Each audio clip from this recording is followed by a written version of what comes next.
Hello everyone.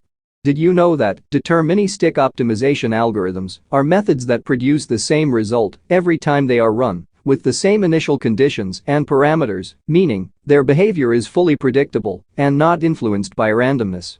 These algorithms follow a defined sequence of steps to systematically search for the optimal solution, often using gradient-based or mathematical programming techniques such as linear programming, Newton's method, or the simplex algorithm. Deterministic methods are generally efficient and precise for well-defined, smooth, and convex problems, but they may struggle with complex, nonlinear, or highly multimodal landscapes where stochastic methods can perform better. What do you think about deterministic optimization algorithms? Please let me know by leaving a comment. Thank you for watching, have a great day, and see you in the next video.